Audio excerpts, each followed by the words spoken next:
Now at 4, heartache, anger, and outrage. Emotions boil over today in the wake of another mass shooting targeting the most innocent of victims. 19 elementary school students and 2 of their teachers are dead after a gunman barricaded himself inside a classroom and opened fire. It's Wednesday afternoon. I'm Brian Taff. And I'm Sarah Bloomquist. The big story on Action News is the latest on the deadly shooting in Uvalde, Texas. Authorities are providing new details today about the gunman and the events leading up to the shooting. Investigators say the 18-year-old shooter posted about shooting his grandmother and his plans to shoot up a school in the minutes before the attack. Those details coming to light today during a news conference with Texas Governor Greg Abbott and other officials.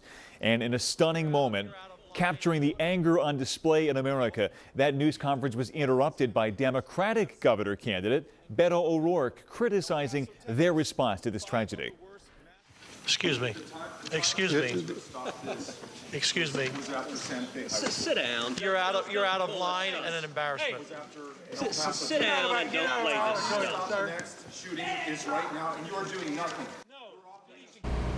Morgan Norwood joins us now live from Uvalde with the new information revealed during that news conference. Morgan.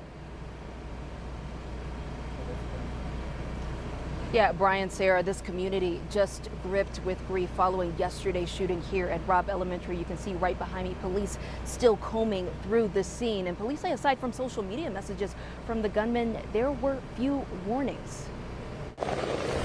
Robb Elementary School in Uvalde, now the epicenter of grief and heartbreak after authorities say the alleged gunman, an 18-year-old armed with an AR-15 style weapon, stormed inside of a classroom, barricaded himself inside, and opened fire on students and teachers. I just don't understand how people could sell that type of a gun to a kid, to an 18-year-old. Like, what is he gonna use it for?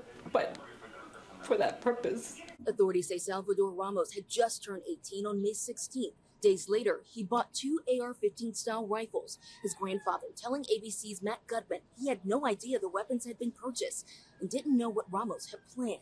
I didn't know he had weapons or nothing or this or that there. If I would have known, I would have reported it. What President Biden described as carnage in that school, police say began with the gunman allegedly shooting his own grandmother in the forehead. She did survive, but authorities say he stole her truck from the home, crashed it outside of Robb Elementary, emerged from his car wearing body armor, and then shot a school police officer who responded.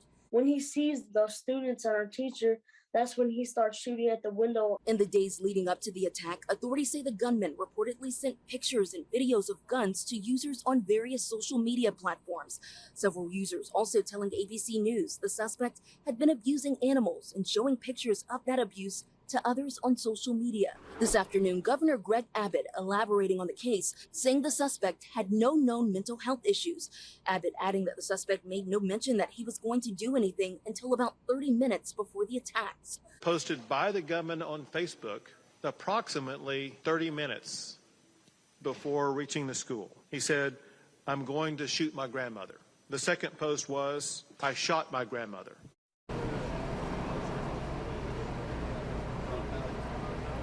And according to a spokesperson for Meta, which of course owns Facebook, the messages that the governor was just describing were private one-to-one text messages that were only discovered after that gruesome attack took place here at Robb Elementary. Facebook going on to say that they are now working with law enforcement on their investigation.